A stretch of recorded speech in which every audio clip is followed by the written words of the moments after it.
To those of you who are joining us, thank you for being here. We're getting this virtual panel all set. There we are. We've got all of these fantastic folks here to have such an important conversation. My name is Brittany Packnett Cunningham. I'm an activist, an educator, and a writer. And today I get to be the moderator of a conversation that, frankly, I'm just excited to be a part of. If I were sitting in the audience, I'd be excited to be here too. It is so fantastic to have this great group of folks here to talk about why we have to stay loud, and why we have to say her name. I know that all of us are here, frankly, with a level of exhaustion. We watched what has happened in Kenosha, Wisconsin over the last few days. We saw, too many of us saw, the near execution of Jacob Blake. We saw as protesters were shot and some of them killed last night by someone who came to Kenosha, Wisconsin, literally looking to harm people, not there to stand up, certainly with us and those of us who say Black Lives Matter. And so as we have this level of exhaustion from continuing to fight for people like Jacob Blake and Breonna Taylor and Ashley Moore and so many other folks who have been killed by hatred and racism and police violence in this country, just because of the skin that we wear, we're here to get a little bit of fire in our bellies and be reminded to stay loud. So I want to actually have our incredible panelists begin by introducing themselves. Just tell us who you are and give us one sentence on why you are here.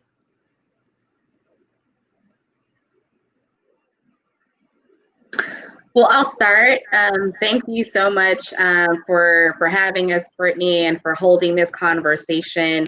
But also really thank you to the WNBA and to the New York Liberty.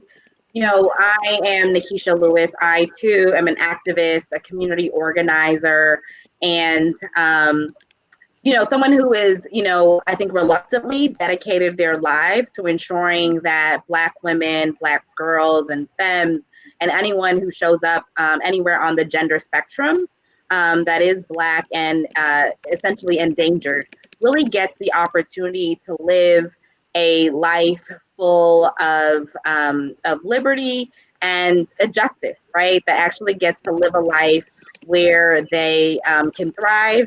And quite frankly, it's just really in tandem with the ideals that make up the American dream, right? So to the degree that folks are living here in the United States, I want all Black people, all Indigenous people, all people who find themselves oppressed to be able to live a full, safe and healthy life. So that's why I come to the conversation. I come to this as a Black woman, as a Black lesbian, as someone who understands that living at the intersection of multiple marginalized identities consistently puts you in harm's way. And that we as the people living in this country that make up the fabric of America that our flag represents, that we ought to be fully committed to the work that it's going to take to ensure that we really do get to achieve the more perfect union that this nation is built upon. So again, thanks for having me. Happy to jump in and to rock it out with you sisters tonight. I am I'll follow, which is hard to follow. I agree with Brittany. Just feel so humbled and honored to be on the panel today. And welcome to all those who are joining us virtually. My name is Sharon Cooper, and I first want to extend a huge thank you to the WNBA, to the New York Liberty for doing more than talking the talk, but walking the walk as it relates to social activism in today's world, which is needed now more so than ever.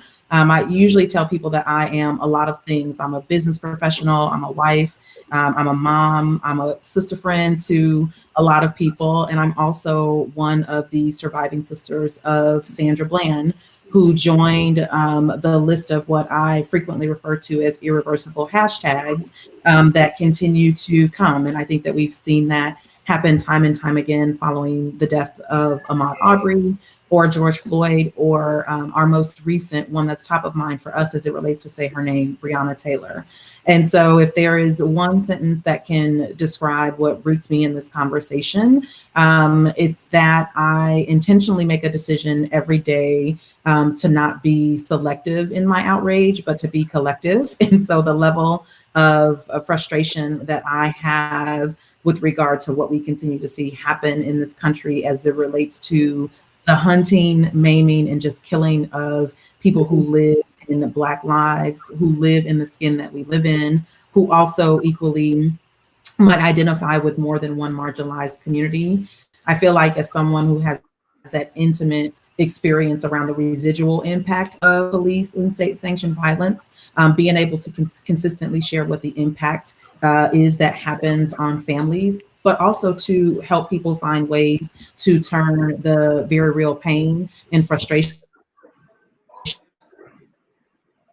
that we to try to find a way to down and find some purpose in it through activism is why I've joined the conversation today and feel very fortunate to be here. Hi, y'all. I am Lasia Clarendon, following both of those awesome introductions. I use all pronouns, so he, her, they, them, she, everything with respect. I play for the New York Liberty, so shout out to my team for doing this panel from the bubble. I'm in my 8th season in the WNBA, activist. I'm queer, I'm Black, I'm Christian. I always say like the walking intersectionality model. Like I literally just give education by my existence. One sentence of why I'm here, I sometimes ask myself, I asked my wife recently, like, how do I keep getting in situations where I find myself like in the thick of it, and so much of it, it really is just who I am. Like I can't fight being in the middle of the mix, like fighting for something better and for change. As someone who knows what it's like to live at those intersections, just particularly have, you know, as all of us do on this panel, a unique experience of knowing what it's like to like have to show up for the other and the other and the other, and knowing like how uniquely these intersections affect each other, and particularly with sports. Because we can shoot around basketball into an orange hoop, like people care what we have to say. And that's a big reason why I just use the vehicle of basketball to be a change, to speak loud, to like never, ever shut up and dribble and just be the loudest possible voice I can be. I am here because I don't know any other way, right? Like, I don't know how not to be in this fight. And isn't that always true of Black folks, Black women, Black queer folks, Black gender non-binary folks in particular? That we always show up for the fight. And this fight predates today, right? It predates what happened in Kenosha. It predates what happened in Louisville. It predates what happened in Ferguson. I was a member of the Ferguson uprising. I will forever be proud of being one of the thousands of people who poured out into the street to make sure that the world paid attention. It predates when Cat knelt, and I got my good jersey on today, right? It is a generations long fight, but this particular chapter of the freedom struggle has some important origins, especially when we understand the origins of Say Her Name in particular. So Nikisha, I want to come to you to talk us through a little bit of that. I know that you are a student and a colleague of one of my heroes, somebody who should be one of all of our heroes, Kimberly Crenshaw, who coined the term intersectionality and gave us the framework to understand how we stand in solidarity and sacrifice with one another beyond just identity. So talk to us about how we got here, where exactly this campaign, this Say Her Name hashtag movement and mindset really came from. Yeah, thanks, Brittany. I think it's really important as we really sit in the context of this moment, the heaviness of this moment, and the way in which the world consistently tries to, I think, divide our communities among gender binaries, right? Or through the gender binary. And that, as you noted, is not new. It's age old. It's an age old tactic, really, to really siphon out, I think, the power of the Black community, right? And what is, I think, what MLK and so many others call the beloved community. And so I think that what we benefit from is that there have been so many amazing activists and scholars like Professor Kimberly Crenshaw, who have not allowed the division of moments, to erode away at the work that we know we get to do, because it is literally life-saving work that has been passed down for us from generation to generation, from ancestor to progeny. And so I think it's really important to note, as we catapult forward into 2020, that there had been significant work going on for decades. One of the pioneers of work around really trying to bring Black women, girls, and femmes out of the shadows around just any sort of violence, any sort of discrimination and disruption to a safe and healthy life. Professor Kimberly Crenshaw has been at the forefront of that for a long time, right? Thus, intersectionality. But where intersectionality as a scholarly term and a really deeply rooted framework began to really, I think, move into the social media space as we understand activism in our current context, in 21st century context, is where we find Say Her Name. And it comes out of, and I think really important to name today, for some of those who may be watching us, sitting at home or wherever they are, thinking about how do we have a conversation where we center femmes, where we center Black women, Black girls, while also recognizing that we have a Black man, I want to be very clear, as we know right now, a cisgender Black man who is still fighting for their lives, and as we know at the moment, at least partially paralyzed, right?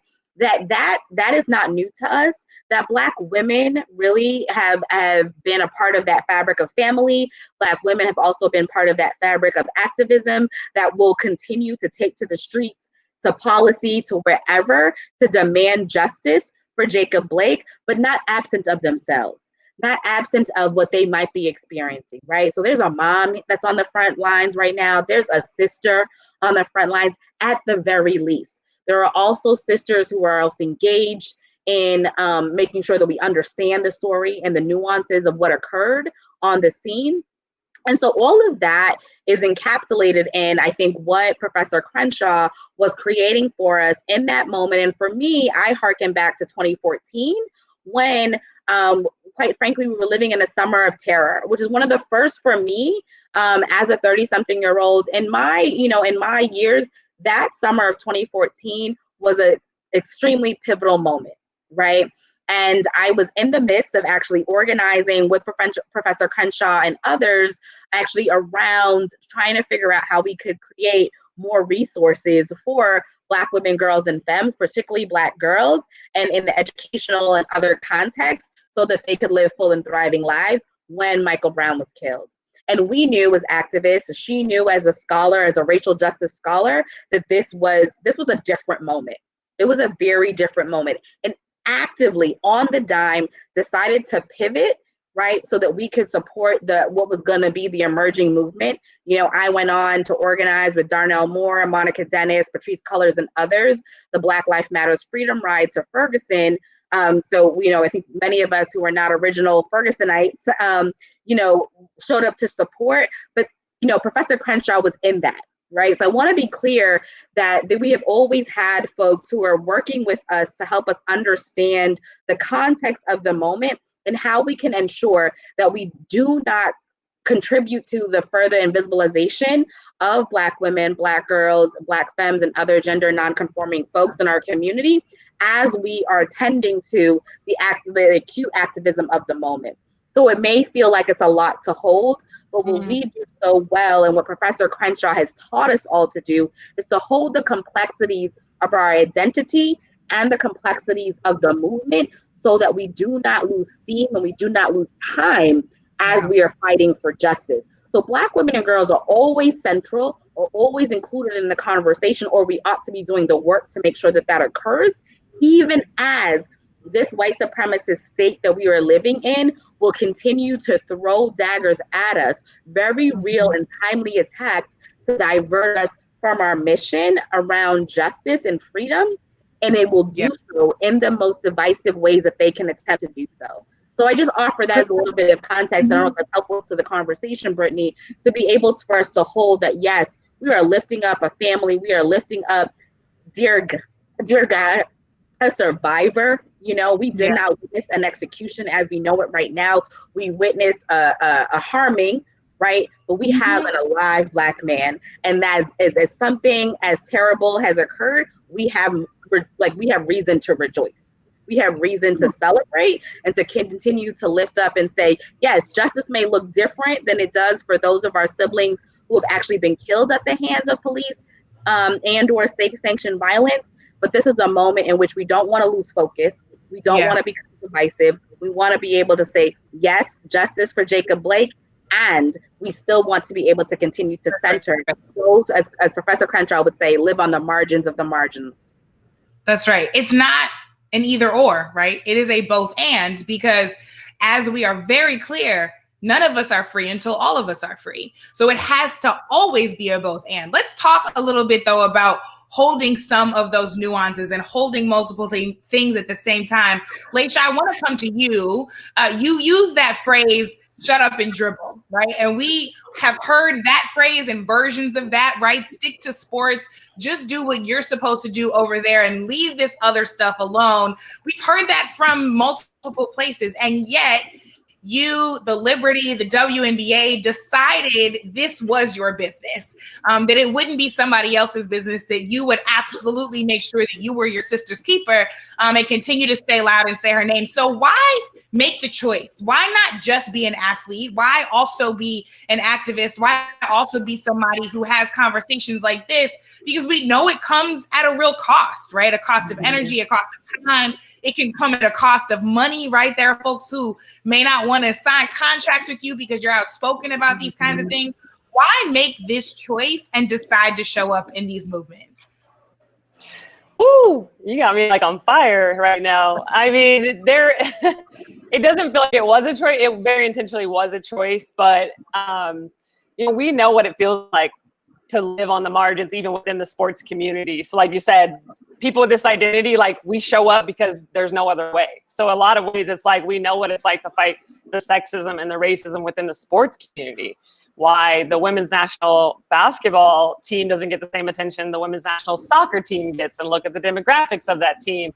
And so we know very closely what it's like in our day-to-day life to fight this. So fighting for Breonna Taylor is fighting for myself, is fighting for my sister, is fighting for each other, because I look, at any player in my league that I'm like, that could have been you, like that could have been me. And so it was kind of a no-brainer in the sense to stand up moment and fight for this. And we knew there was a moment in sports where, right, there was no sports happening.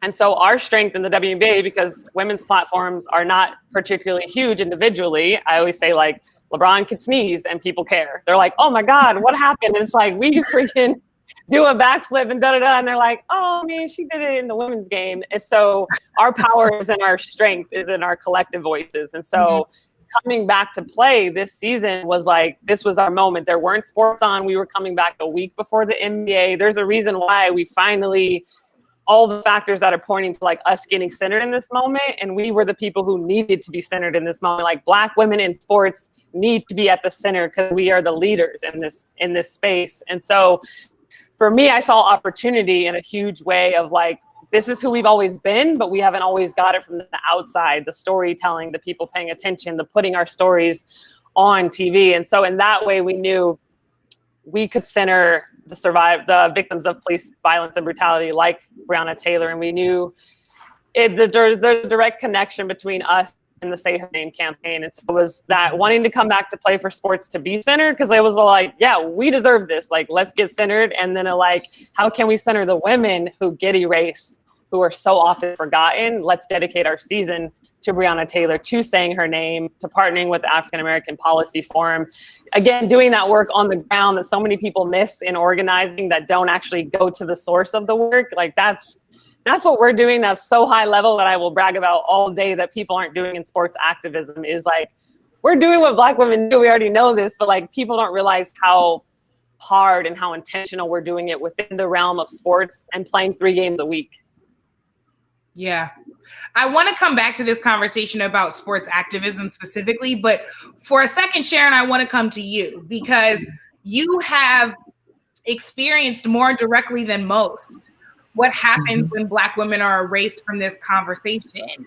We lift up your sister, Sandra Bland's name, and spending time with you and your mother, you all have been so committed to making sure that not only is her name spoken, but that we shift the conversation in its entirety so that we are no longer in a place where Black women aren't centered, irrespective of the space, right? In police violence, in education, in sports, in all of the spaces where Black women show up, we should be able to be our full and thriving selves.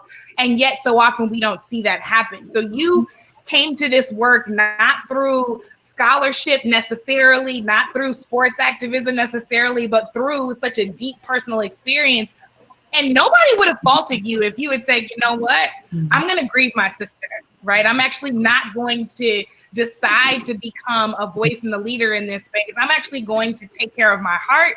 And you chose to stand up for and with us despite that pain. So talk to us a little bit about what it means to be somebody who knows that pain so intimately and decides to do this and to say her name anyway. Oh, I'm like Laisha, I'm like, you got me fired up. And I think I've reflected about that over the years. And I think the best way that I can describe it when I meet people and when they say, how do you show up in this way, in this capacity, in spite of the loss? And I explain to people that I think one of the decisions that I've made, and I think we've made as a family, is to continue to press forward and be a part of the narrative in spite of the detriment of what transpired with our family. And I think that there is greater and significant power in that more than anything, because you get to share what your firsthand experience was like in losing your loved one. But secondarily, I always tell people that it's important to shed light on what happens long after the cameras fade away, long after the headlines shift their focus to the next hot moving thing at the moment, right? Because it has always been our intent to make sure to humanize victims of police brutality and state-sanctioned violence, specifically Black women, girls, non-gender conforming, femme. I think it's so important. I think about myself and how I would come to be connected with police brutality or state-sanctioned violence. And I would always think of the men, right? Because that's what you always hear about. And it only once it became my sister that I realized I didn't know enough women's names, despite the fact that there were so many prior to Sandy.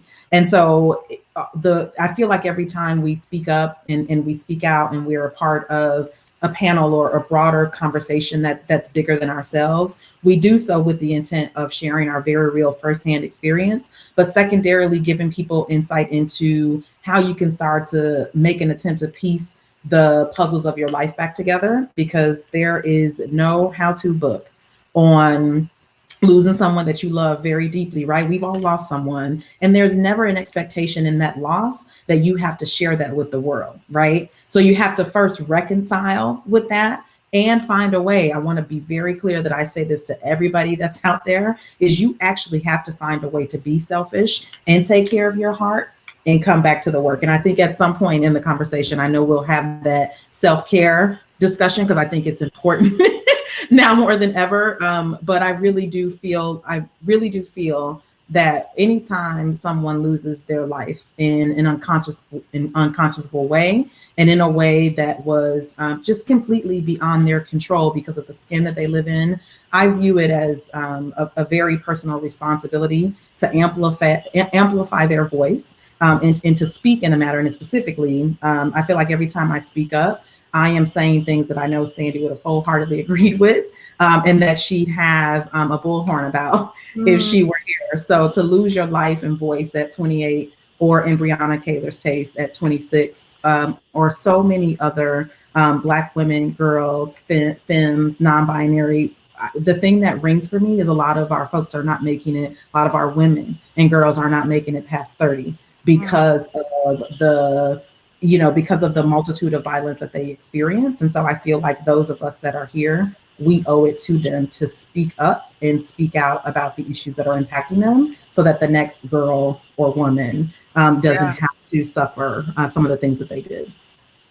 I really hope Daniel Cameron is watching this conversation, the Attorney General in Kentucky, because there's some things you can learn from this conversation. But let's stick with this, right? Because you are, through your pain, through your family's pain, not only having to say Sandy's name, but you're having to shout it far too often into the void. Because what happened not just to women, but to Black women, that we are at the bottom of the list. We hold everybody else's stuff up and we take all of their trauma as it falls down. And there's very little time or attention or energy left for what happens to us. Just last week, we experienced Kamala Harris make history as the first Black and South Asian woman nominated for a major party vice presidential ticket. And in the meantime, there are press and media, major media folks who are calling her anything but a child of God, right? Who are hypersexualizing her, who are calling her names I will not repeat, because she couldn't possibly be selling merchandise, endorsing it as if it's okay. Exactly. She had to sleep her way to the top to be successful. At the same time, we've got people who are disrespecting Megan Thee Stallion, who has been upfront about a literal domestic violence issue that put her life in jeopardy, not just because of what Tory Lanez did to her, but also because of the presence of police. And people are literally setting a bar for her that nobody could possibly reach, because should I say who did this to me? Should I not say who did this to me? Should I shut up and just take it? Should I not shut up and just? So suddenly we are experiencing all at once, whether it's the political sphere, the music sphere, in public, Black women being treated as disposable and being treated as what Zora Neale Hurston said, the mules of the world, that we are supposed to carry everybody else's burdens and never have any time for our own. So you had to say her name through the midst of all of this pain into a world that often wants to deprioritize Black women and what we have continued to survive. How do we tackle that, right? How do we actually tackle keeping Black women's names at the top of the list and disallowing them from being pushed down? Sharon, this question is to you, but really it's to all of you, because I know you have brilliance for us on this. I just want to leverage this point that Laisha made earlier in the conversation. If you all see me looking down, it's because I'm fierily taking notes because of all the gems that are being dropped. And the thing that stuck with me was Laisha's comment about education through mere existence, right? And I was like, that is deep.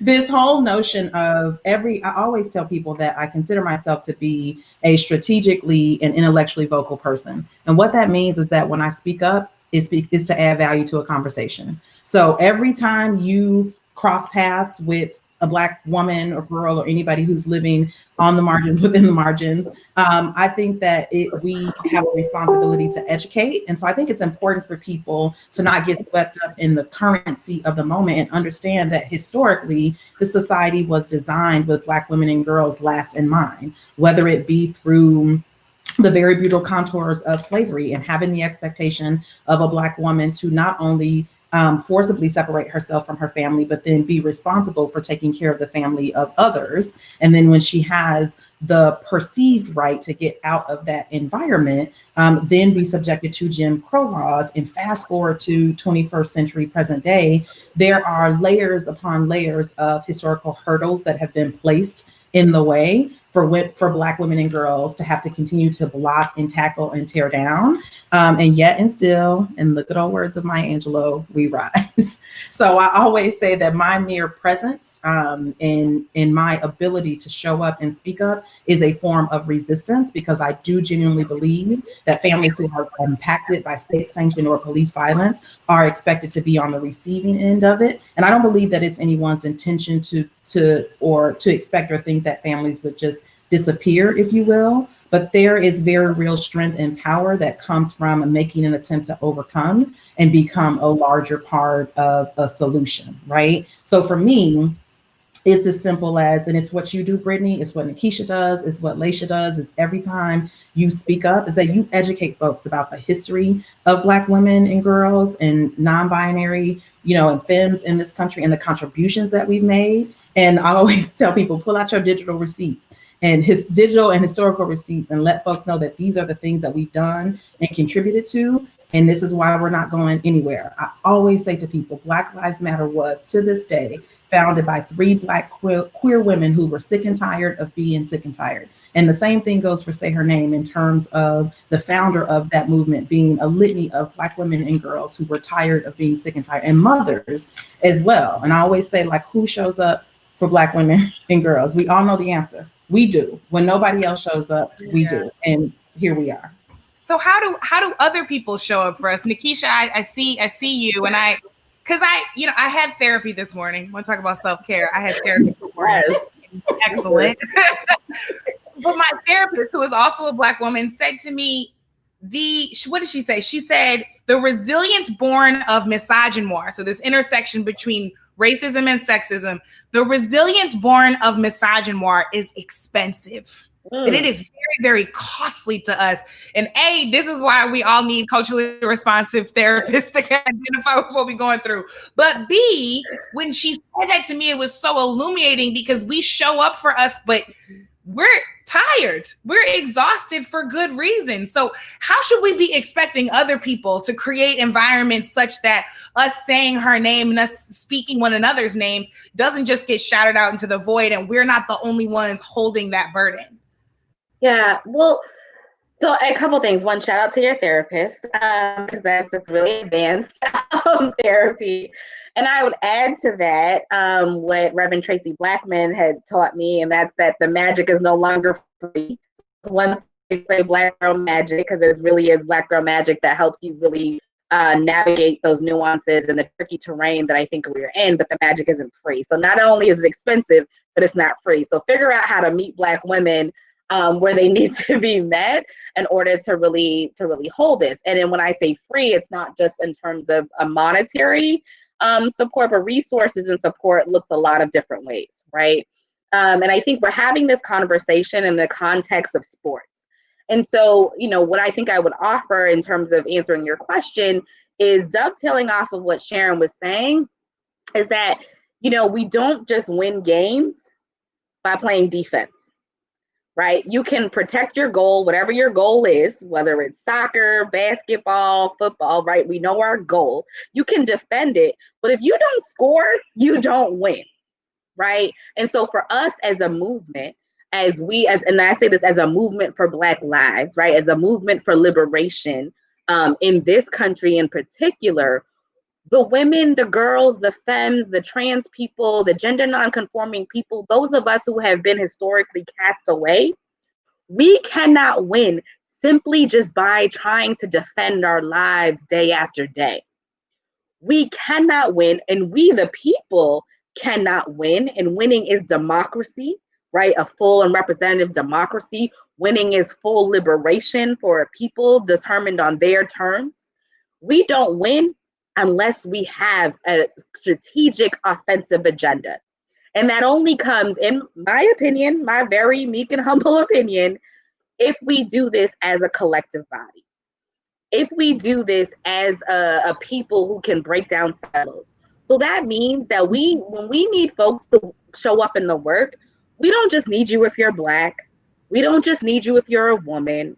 We don't just need you if you're queer. We don't just need you if you're trans. In fact, those of us, again, who live at the margins of the margins, who are the most historically marginalized and underrepresented and under-supported, we actually need, because we're always going to have to be playing defense. And so the offensive, not just the offensive strategy, because we won't do that with you, but the offensive game plan is actually only going to win, and Laisha, I'm going to have to hand this to you because I'm about to mess it up, is if we do this with our allies.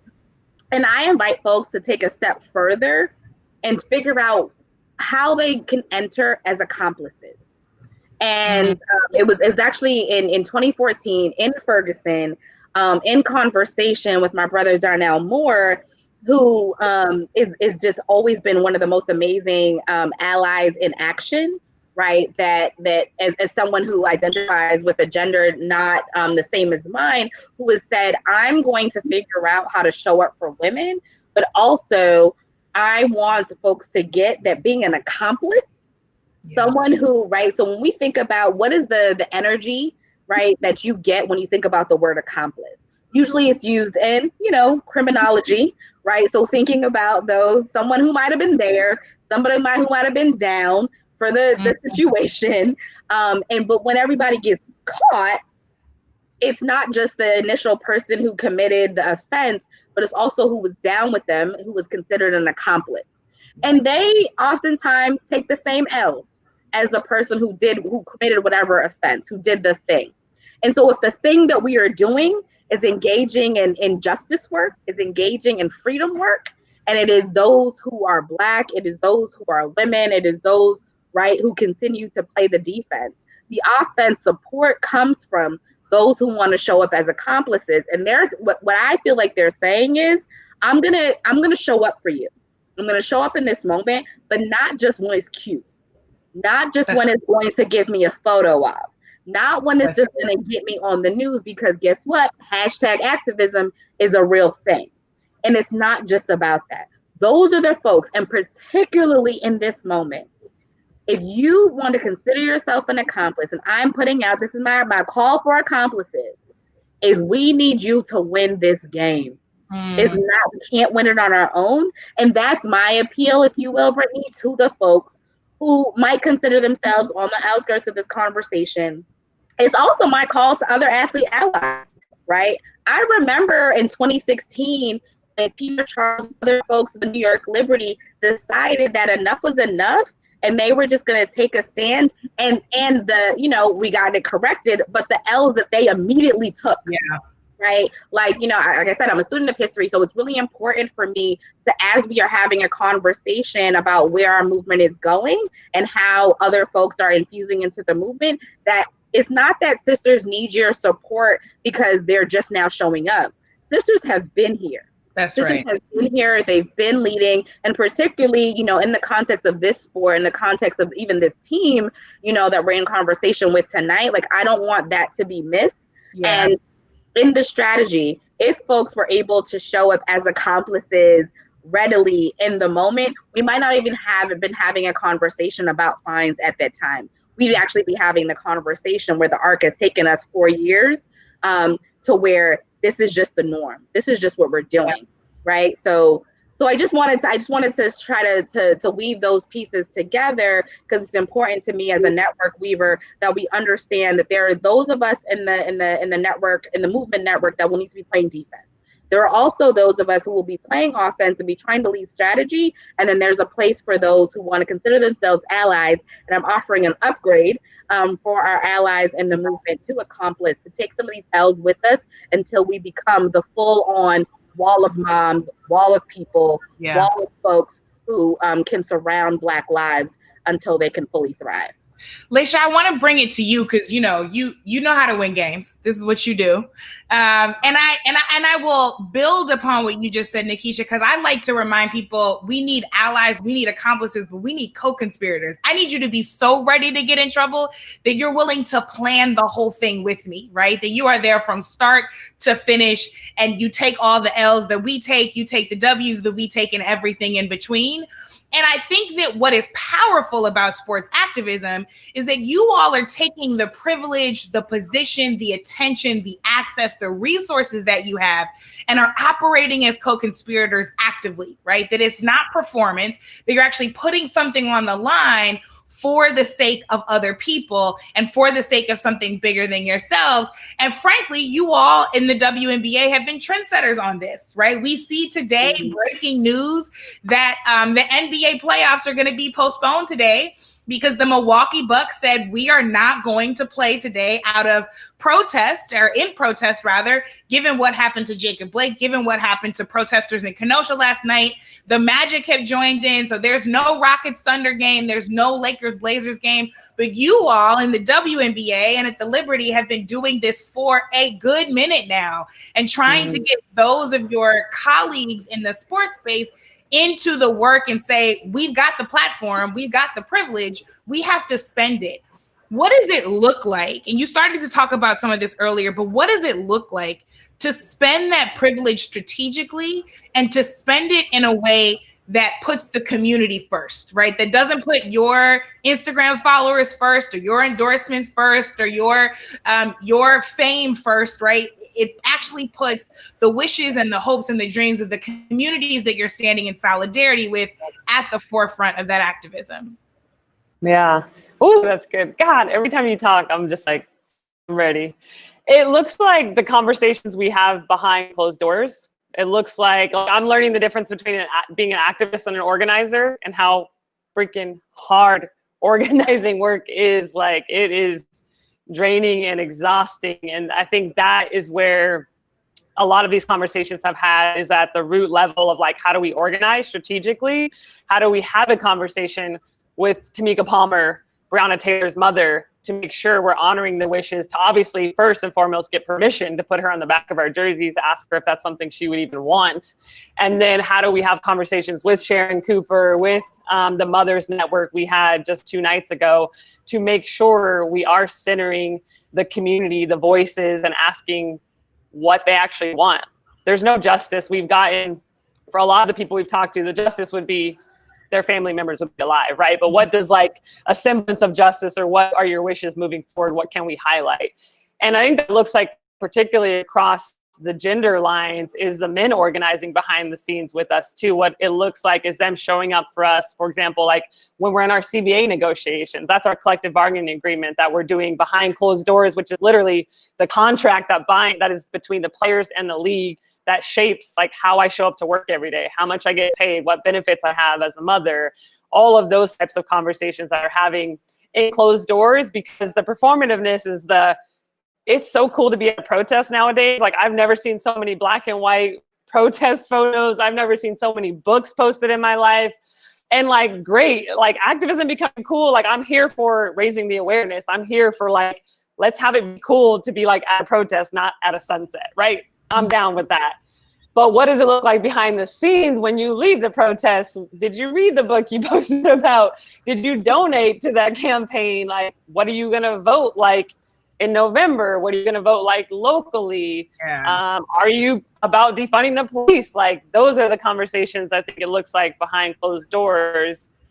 And we're seeing a space where it's easy and comfortable now to kneel, and that's why we chose not to kneel, because I was like, honestly, like, F kneeling. Like, kneeling was gone. Like, there's no risk in kneeling now. It's cool to kneel. It's the photo op. Like, it's your time to kneel. Like, where were y'all at when all this was happening in 2016? For us now, it was like, I don't want to be out there with the anthem. Like, we're at the point where like the anthem should be canceled until justice and liberty and freedom are truly offered to everyone equally in this country. And so it looks like a lot of conversations behind the doors. And honestly, that's when you see the people who really showed up. And I'm not going to call people out here on the panel, but that's when we've seen the folks in the sports community who is like, wow, all right, like, were you weren't answering the phone when we were in the CBA negotiations, like, or the people who like Megan Rapinoe, who are showing up, who are like willing to be in the bubble and have conversations with us. Like, and so don't be fooled by what you see on the outside. It's what happens behind closed doors, that once you are in the organizing spaces, you really see like who shows up for you and who doesn't.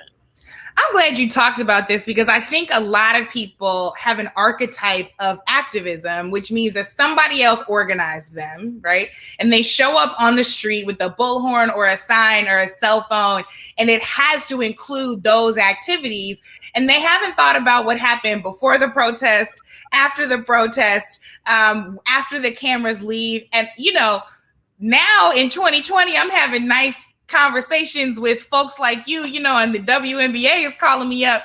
Baby, back in 2014, folks were calling us terrorists, right? We were not popular.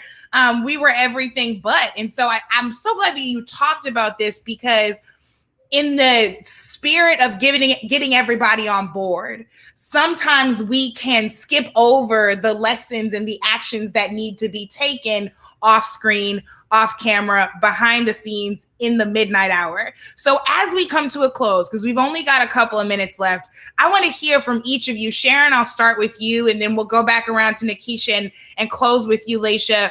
I want to hear from each of you. If everyone who's watching this right now takes one action as soon as they log off, action, right? That is what we are here for. If you take one action when you log off, what does it need to be so that you remain committed to this work, not just when it's shiny and pretty? Sharon?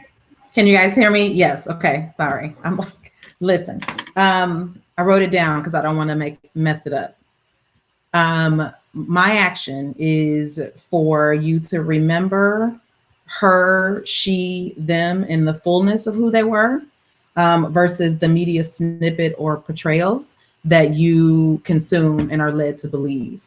So take a page from Nikisha's book, become your own historian, and do your research on who these women, these girls, people who've lost their lives and who are tied to the Say Her Name movement, and those who aren't. There's enough information available to you that you can consume beyond the major media conglomerates, because when you do that, you start to make a deeper human connection with the story, and that is what should spur you into action, with the primary goal right now being to demand justice for Breonna Taylor by continuing to clutter Daniel Cameron's phone lines, his email, and his office, demanding justice for Breonna Taylor.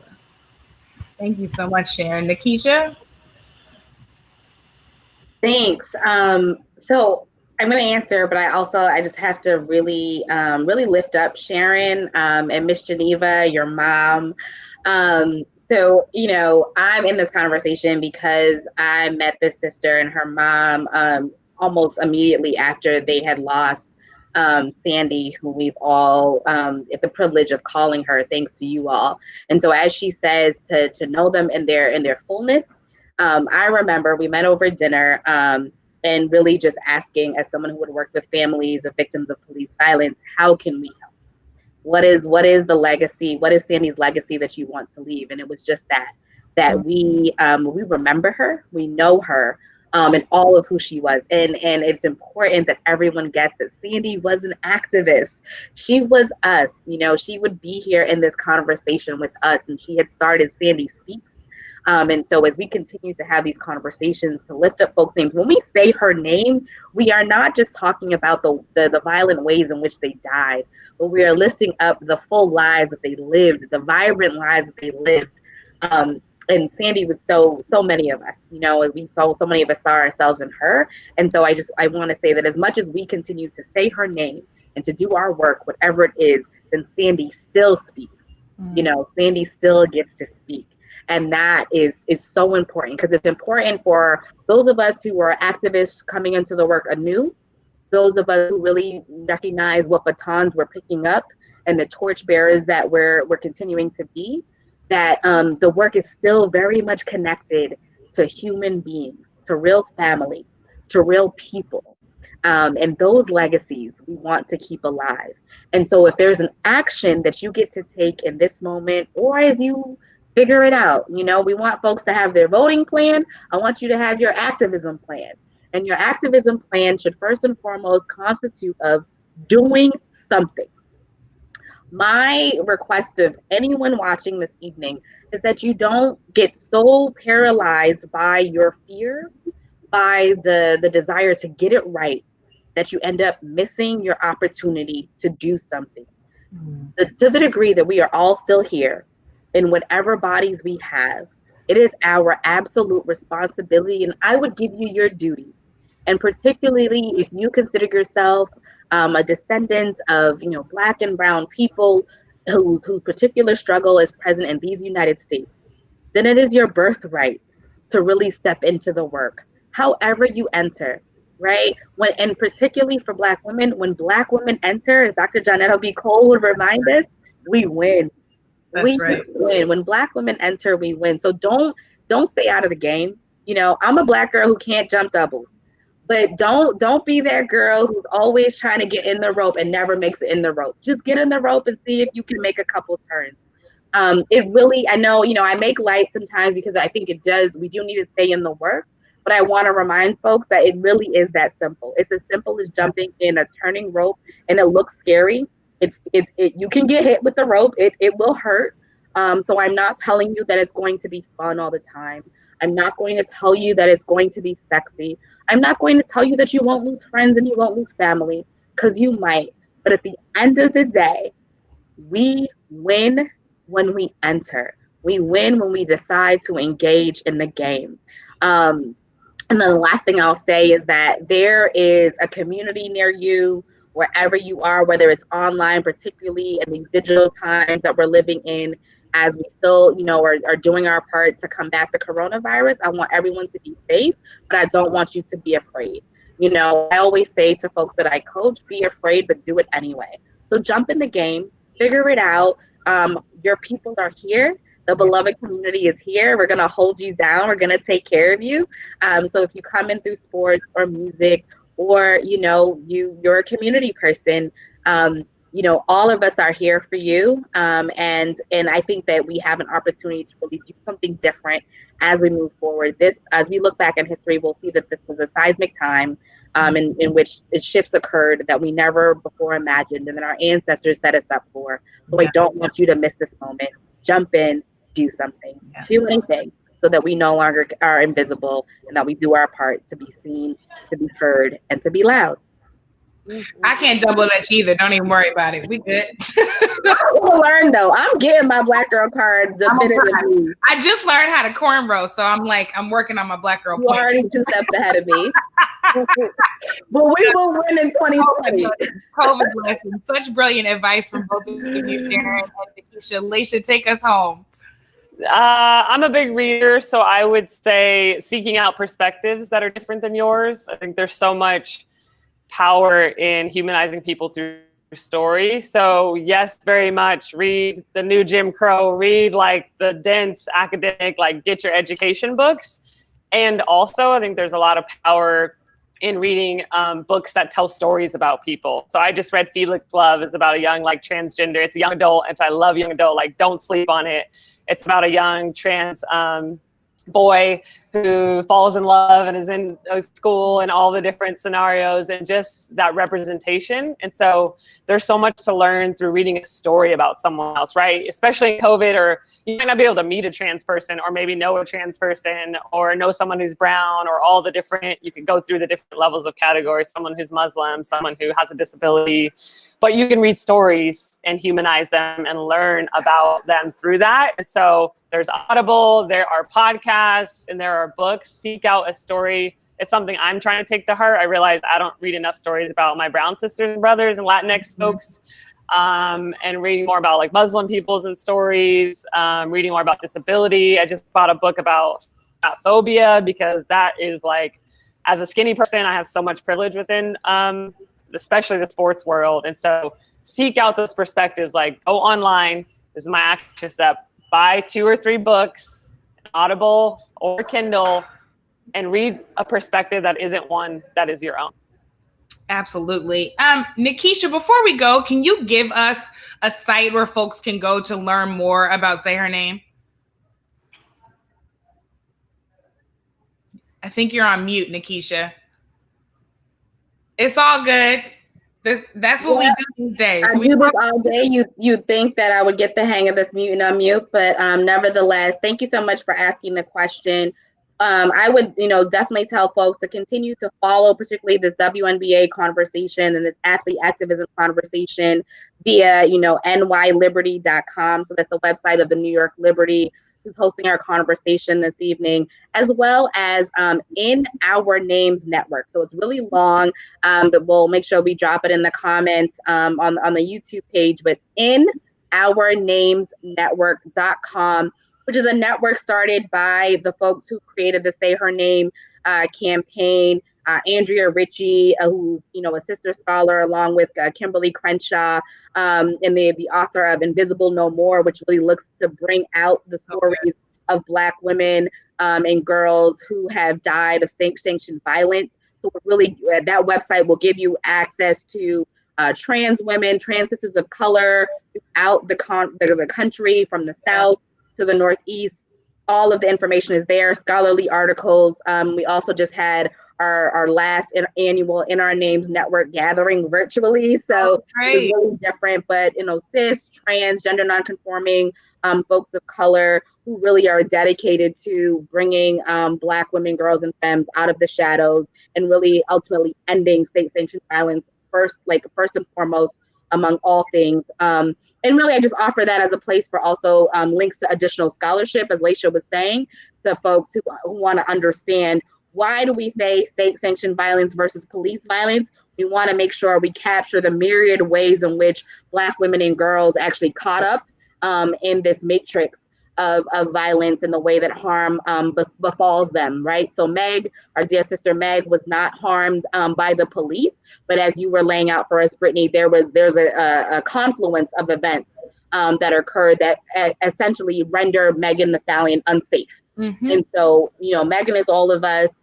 Sandy is all of us. Brianna is all of us. They're all the ways that we see ourselves in them. And the In Our Names Network seeks to really shine the light on all of our sisters and the nuanced ways in which they show up, giving voice to, again, intersectionality. And that if we want to really tackle this demon head on once and for all, that we've got to see it from all angles. I would not be, a good Beltway resident if I did not talk about making sure activism is nothing if it is not connected to policy. That's right. And so, as much as we talk about knowing our history and knowing where we are, it's really, really important that however you engage in this political cycle, that you show up with your power. Your voice is important, whether you're documented, undocumented. If you're a person who can impact others, then please do so. When I vote as a first-generation American, I vote for everybody in my family who was unable to do so, but who is, still here and has to live under these laws. So don't count yourself out. We need you. Your voice matters. However you want to engage in the policy decisions of this time, it's really, really important. I teamed up with Sharon and some others after her sister passed away to create the Congressional Caucus on Black Women and Girls. There is a body in Washington that can hear you whenever you decide. It is forever going to be there. The Congressional Caucus on Black Women and Girls. Holler at your Congress people. They are there for you. Please don't count yourself out in 2020. Nothing about us should ever be decided without us. That includes at the ballot box, that includes on the phone lines of your elected officials and representatives, and that includes in your communities. Nikisha and I are both DC residents, and I'm thinking a lot these days, especially today, as we talk about the 19th Amendment, of Nannie Helen Burroughs, a Black woman, suffragette and educator who was cast to the side by a movement of white women who wanted to count her out. But like Black women always do, she rose and we rise. She started a school called the National Training School for Girls and Women to give more options, more professional and personal options to Black girls and women. And the motto that she chose for this school was that we specialize in the wholly impossible. We specialize in the wholly impossible. I've been taking that motto with me everywhere. I hope you take it with you so that you always remember to stay loud, to keep saying her name, and to go get free. Sharon, Nikisha, Laisha, thank you for this conversation. More importantly, thank you for all you do to make sure that we're more free tomorrow than we were today. Thanks, y'all. Have a great night. Thank you.